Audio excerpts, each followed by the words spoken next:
is a wrap-up time.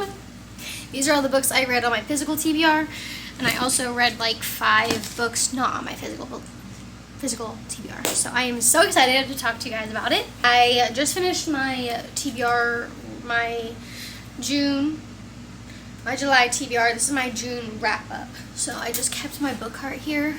Unpopular opinion, after reading so many physical books, I feel like it is a reward to take them from my TBR cart and put them on my shelf. Anyone else? I'm just saying. I think that's my favorite part about reading so many books, is I get to put so many books on my shelf. Hi besties, thank you so much for clicking on my video today. I have my dog with me and a large stack of books that I have read for the month of June. I did not complete my June TBR. However, I'm not mad at the quality of books I've read this month. I do have a 5-star, and I just overall had a really good reading month. Let's go ahead and talk about the books that I read. Hey Bean, I need you to move. Can you sit? Sit.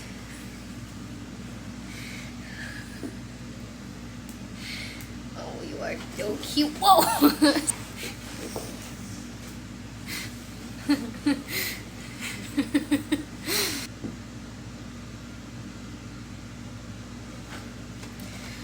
You better knock over that tripod.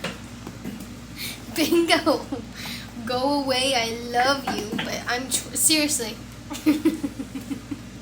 I figured I would give you some statistics because I think it is really interesting at the end of the month wrap-up. So I'm using Storygraph for all of my wrap-up things. So I read 11 books, 2,329 pages, and 48 hours of audiobook.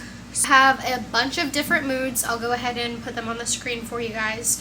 The most of them were emotional and lighthearted, and some dark. Read 8 contemporary, I read 6 romance, and 1 LGBTQIA+, magical realism, young adult, thriller, literary, and fantasy. And format, mostly audio, which is fine by me. I love to immersive read. And then it went print and digital, which is interesting because I feel like I read a lot on my Kindle, but maybe I just followed along maybe I followed along while reading it. My average star rating was a 3.77. So we're gonna go ahead and dive into all of the ratings. I will need to refresh my brain. I'm using Goodreads. And actually, why don't we just go in order? The first book I read in the month of June was The Husband by Holly Gramazio, and this is her debut book, I'm pretty sure. And I really enjoyed the premise of this. So basically, she lives in this house, and one night after work, she finds herself home with this random man, and she has no idea who he is, but according to the surroundings and the environment and the decor, it is her husband, and they've been together for years. And she even reaches out to a couple of friends and is like, hey, am I married? Am I happy? How long have I been with this person? And as long as they don't go back up into the attic, she will be able to spend as long as she wants with said man. And I thought it was really cool and kind of had the same message as A Midnight Library. My AC just turned off, so now I feel like I don't have to yell. So it kind of had the same message as The Midnight Library, where you can go through all these different avenues. You can have all these different types of husbands and men and partners. And will you be happy at the end of the day? Are you going to put in the work? Are you going to enjoy life and make it work? Or are you just going to try to find the easy way out and just keep replacing husbands? And so I thought it was very well done. I really enjoyed the audiobook. And so if you have it available on Libby, I would definitely recommend it. I did highlight a couple things. I thought the ending was super cute as well. And I did enjoy reading about all of her different men that she kind of cycles through and the stories about it. So yeah, I did listen to this primarily via audio, but if I heard a quote, I would go to the book and underline it. I just wanted to read you one quote that I underlined while reading this book, and it says, "She's been trying to notice one true thing about each husband, to distinguish them, to accept that they are the people that she has loved and who have loved her." And so I thought that was quite interesting because she will send up these men to the attic and then she'll be granted a new husband. I really enjoyed this and I would recommend if you like literary fiction stories. I gave this a 3.25. It was a good story. I enjoyed it, but it's kind of forgettable in my opinion, but I would recommend if the premise sounds interesting to you. The next book that I read is Daisy Hates by Jessa Hastings, and I gave this 5 stars. I think that's pretty easy to say. I annotated the crap out of this book, like it's crazy, and I enjoyed all 500 plus pages of this story. You get 3 point of views. You get Daisy, Julian, and Christian, and Daisy and Julian are siblings. Christian is the male interest in this story, and I just really enjoyed Daisy as a woman who is educated, who knows what she wants, who doesn't settle, who communicates. As toxic as this universe is, I really enjoyed the powerhouse that Daisy Hates is. And so I don't know if I'm a Magnolia girly, I don't know if I'm a Daisy Hates girly, but I do know that I just loved being back with these characters and getting a different point of view of the same timeline as the first Magnolia Parks. And so I really enjoyed it. I really can't say much. Jessa Hastings' writing is really beautiful, super lyrical. If you want to read a book that has really great writing, I would recommend this series. If you want something that's entertaining, kind of a little bit, I would check trigger warnings for this book. I felt like the trigger warnings or the trigger content potentially was a little bit more in this book than the first Magnolia Parks, but nonetheless, I really enjoyed it. An easy 5-star read for me.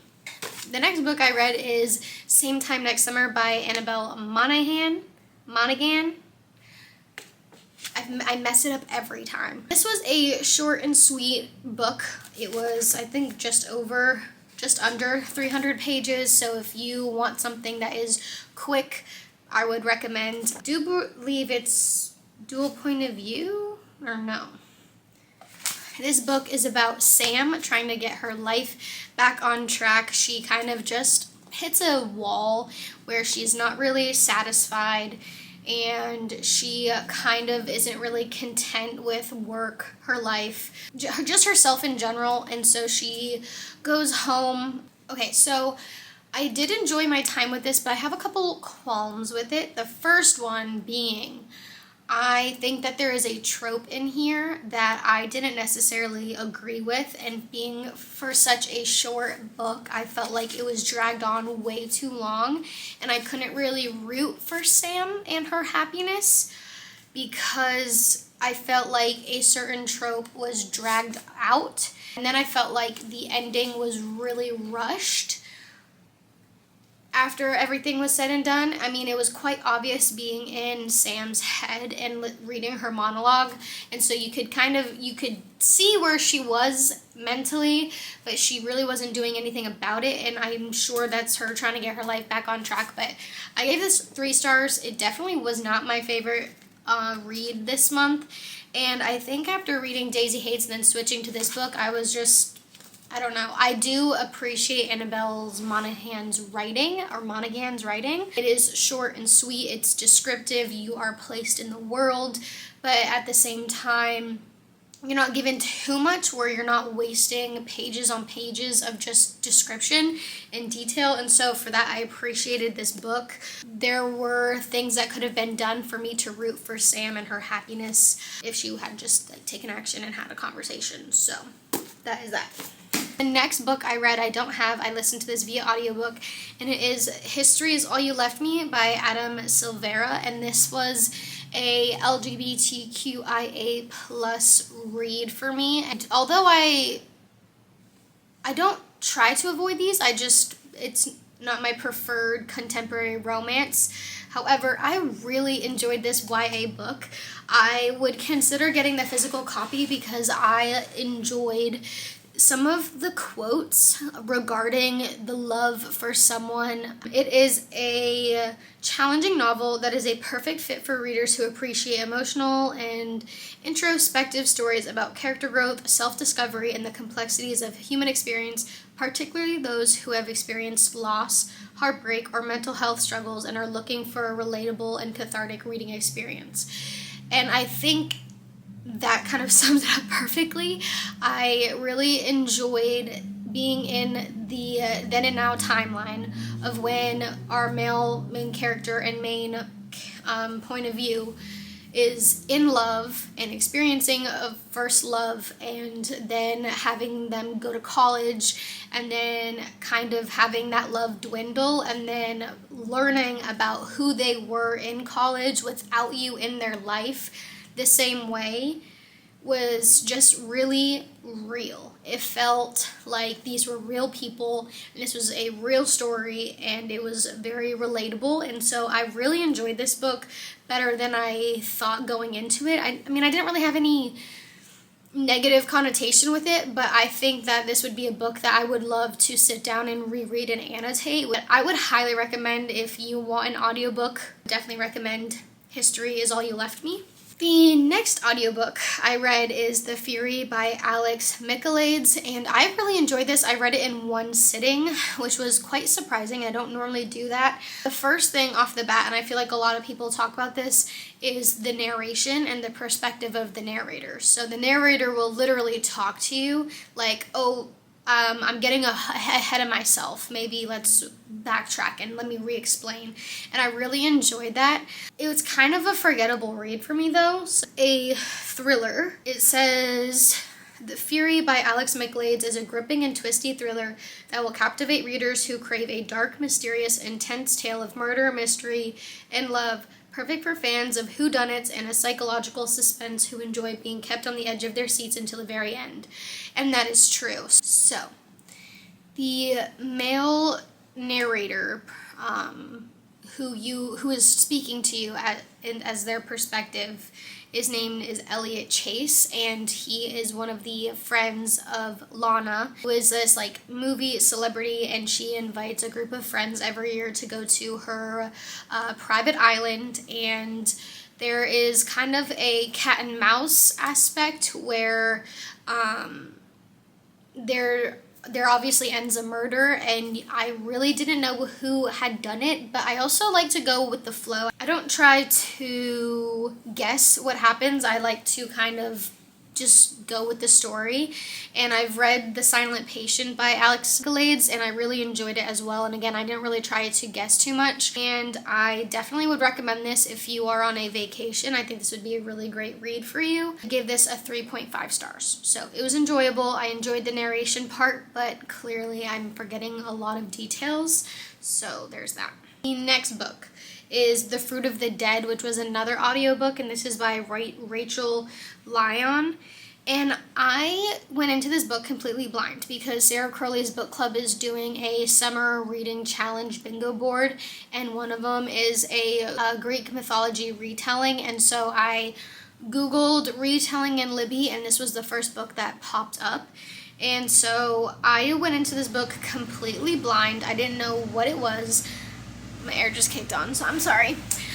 And I'm not the biggest... I do love Greek mythology. Don't get me wrong, I love it, but I don't know much about it. And so when I read The Song of Achilles, I didn't really understand the whole story. And then with this book, I didn't understand retelling between Persephone and Demeter. And I found out through Mr. Mans that Demeter is Persephone's mom. And so this entire time I'm reading this book, this is afterwards, okay? I'm talking and I'm talking to him about the book and about my experience and how I don't understand what's going on, and it feels like a lucid dream. And we have this one person who is so like into agriculture and the ingredients and the quality of food, and then we have like how that kind of filters into the daughter, and then how the daughter perceives food, and you know, her story about running away to kind of just take a break from like a helicopter parent. And so it was just really interesting that when I'm talking to him about how like I don't understand this book and like it feels like a lucid dream, he's like, well, Demeter is Persephone's mom. And so I probably should have looked up the retelling, otherwise I probably would have given this a better review. And so in retrospect, I think that Rachel Lyon did really well doing the retelling. But I can't really judge the retelling. I can only judge the rating based off of my experience. And so I gave this book a 2.75. And I'm not saying it's not a bad book. It was just, I was so completely thrown off. I had no idea what was happening. And so for that to be my reading experience, it did affect the rating. However, I'm going to read you what the AI review says. The haunting and ecstatic novel that is a perfect fit for readers who crave a stimulating exploration of complex mother-daughter dynamics, the blurred lines between love and control, and the darker aspects of human nature, all set against the backdrop of a lush, atmospheric summer on a private island. So, yeah, it really felt like a lucid dream. And so, if you want a book, I would highly recommend that. I would recommend it now that I know what it's about, but while reading it, I was lost as hell. The next book I am really excited about, and I wish I read this in a shorter time period because I think it did affect my rating, and that is Assassin's Apprentice by Robin Hobb. Tell me why I thought Robin Hobb was a man. Okay, forgive me, but it's a woman, and apparently she's like besties with George R.R. Martin, I think. Totally could be wrong, okay? Please do not quote me. I am new to this like pure fantasy world, okay? This book was such a pleasant surprise. I went into this book a little scared. I mean, look at the cover, okay? I know the cover, you shouldn't judge a book by its cover, but genuinely, the cover makes it look like it is an old, classic, super deep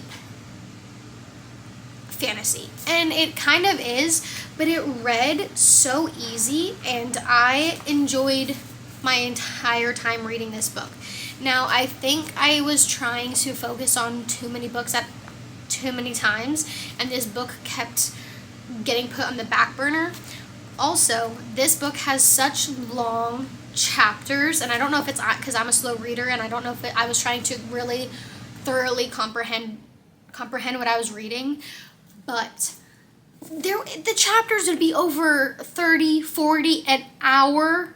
There's no reason a chapter should be over an hour of reading. That is crazy to me. So I think having the chapters dragged out kind of really made me lose steam about this book, but that nonetheless, I loved this story, and it is about a Fitz chivalry, and he is a bastard from the prince of their town, and he kind of is sworn away, and someone takes care of him for his first 6 years, and then they kind of get fed up, and they're like, you know what, it's not my duty anymore, I did my time, you know, blood, sweat, and tears into raising him for the first 6 years, so now it's your turn, you know, like, have chivalry, Prince Chivalry, handle his son, you know, take care of his bastard. And so he kind of is dropped on the doorstep, and Burrich is a character that you meet, and I loved him so much, and it basically, I mean, you can tell it's Assassin's Apprentice, and so while he is at this, you know, what do they call it? Brought up as like a stableman, and so he helps with the king's horses, and he has like this connection with animals, which I loved, so I really enjoyed that part of the book. For it being such a heavy fantasy, the reading was light, and that's why I enjoyed it. And so it's a coming of age book, I would say, for Fitz, and I'm really excited to continue this trilogy and pick up the next book. These paperbacks are low-key expensive though, like Just saying. It says, it's a perfect fit for readers who crave a rich, immersive fantasy experience that explores the complexities of a coming-of-age, political intrigue, and the struggle to find one's place in a world of magic and power with a slow-burning narrative that will captivate and transport them into a world of wonder and adventure. So, I would recommend this book if you want to dip your toes into a more classic fantasy. I would recommend this one because there really isn't romance. So yeah, this was a 4 stars, and that is why I wish I read it in a shorter period of time, because it took me over a month to read this book, and a lot of it had to do with the long chapters. Next book, the last book I read that I don't have with me is After I Do by Taylor Jenkins Reid, and I listened to this via audiobook. And this is the book that I bought and should be arriving sometime this week, and I'm really excited. It is about 2 characters, a wife and husband, who resent each other so much to the point where they want a divorce, but they don't want a divorce. They love each other too much to divorce, so they separate. And they come to a mutual agreement that they are going to be on their own. They can date whoever they want. They can do whatever they want with no contact for a year. And then they're going to come back in a year and see if they truly want to stay together or if they want to continue to a divorce. And the preview says, After I Do is a perfect fit for readers who crave a poignant and captivating exploration of love, relationships, and personal growth, and are eager to embark on a journey of self-discovery, a second chance with couples as they navigate the complexities of marriage and the pursuit of happiness.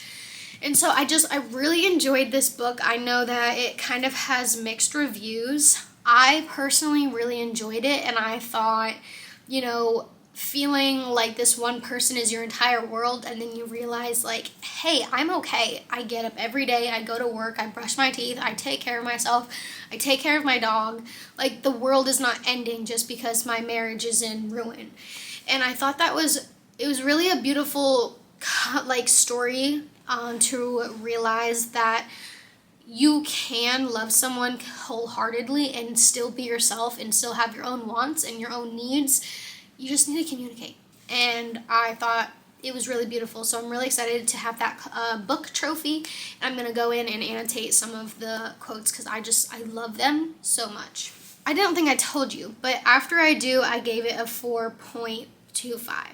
I think if I had read it in person, it might have been like a 4.5, 4.75. It wasn't a 5-star read, but it was something that really got my brain working, so I did give it a higher rating. Next book I read is Leather and Lark by Bryn Weaver, and this book is the second book of the Ruinous Love trilogy. The first book is Butcher and Blackbird, one of my 5-star reads of last year. I absolutely loved it. Romance to humor was just perfect, and so this was highly anticipated. I was curious because I love a forced proximity, marriage of convenience, fake dating trope. I genuinely love it. It's a hit or miss for a lot of people, but for me, I love it. And so when I found out that this was the main trope, I was very excited. I liked this book on its own compared to Butcher and Blackbird. So I think this is far lower in comparison to Butcher and Blackbird, but looking at it as a book as its own, I really enjoyed. I think that the romance was kind of a slow burn, which I wasn't expecting, and I really enjoyed Lachlan, who really wanted to, I think her name is Sloane.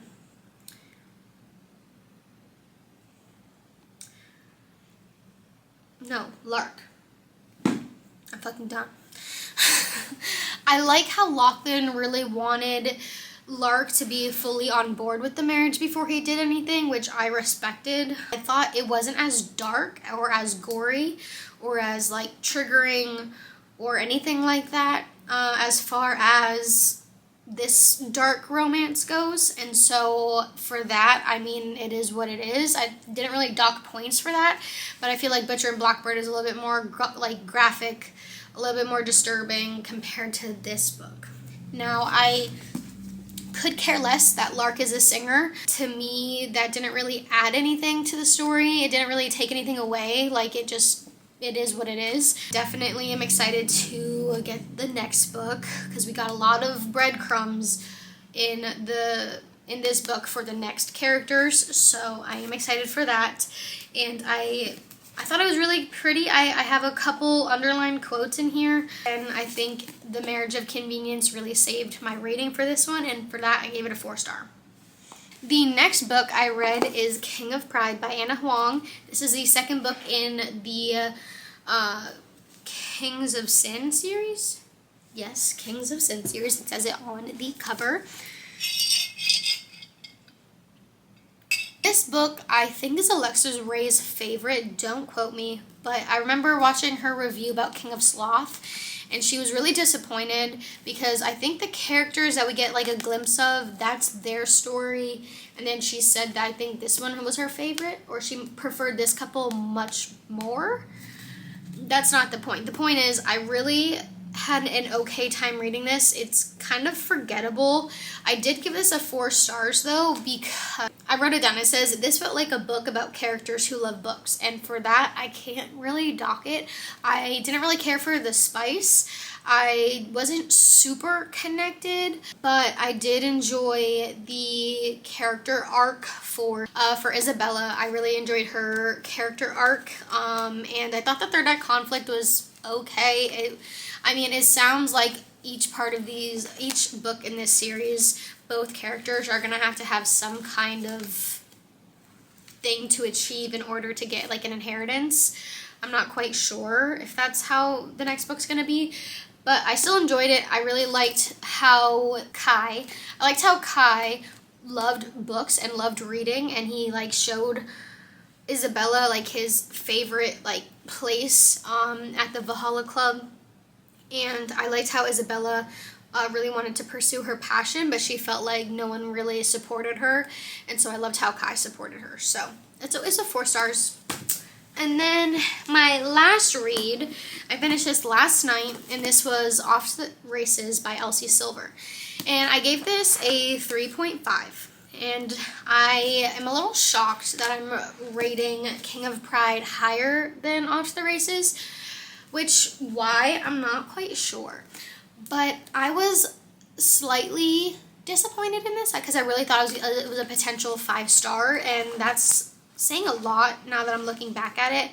But I loved being back in Elsie Silver's world, and I really enjoyed this start to this series. I think that's what this is. I think it's just a starter series. You get a lot of crumbs for Violet Eaton, which is the sister of the Eaton brothers, and if you know the Chestnut Spring series, it's all about the Eaton brothers. And so I loved getting the glimpses of her in a different perspective in this book, and I am so excited to read the next book, A Photo Finish, because that is her story. Digress though. My issues with this book, it felt like it was a lot of fluff, and the couple were together at like the 60% mark.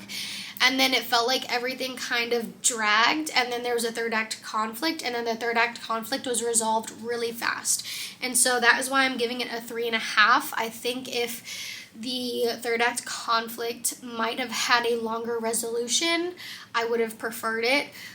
This one was spicy. I would say spicier than The King of Pride and Leather and Lark. This might be the spiciest book I read this month, which is saying something. Maybe, maybe not. I'm excited that I started this series, but I think it's going to be quite forgettable. I just loved how strong Billy was as a personality. She really didn't care what Vaughn thought of her and what she said and what she did and I don't know. I really admired her wholeheartedness personality and how just like unapologetic she was. And so for that, I just enjoyed it. Vaughn, he was a typical male main character. So now that I've talked your ear off, those are all of the 11 books I read. Thank you guys so much for watching this video. If you don't know what else to say, I would ask you to put the bow emoji so I know that you've made it this far. I would love if you were to subscribe so you can stick around and watch my next video. I do have about 3 videos that I'm currently working on in Final Cut Pro. They are taking quite a long time. However, I am really excited to eventually get those out. They're gonna be a little bit irrelevant, but because of all the work and time and effort I'm putting into them, I'm still gonna upload them. So I would love for you to stick around. I do want to start a reading vlog, like monthly, to read my TBRs. But if you have any other recommendations, I would love them, because I just would love to start being a little bit more serious on here and filming videos that you guys want to see. So thank you guys so much for watching my June wrap up. Let me know what your favorite read was in the comments down below, and this video thumbs up if you liked it, and I hope to see you guys in the next one.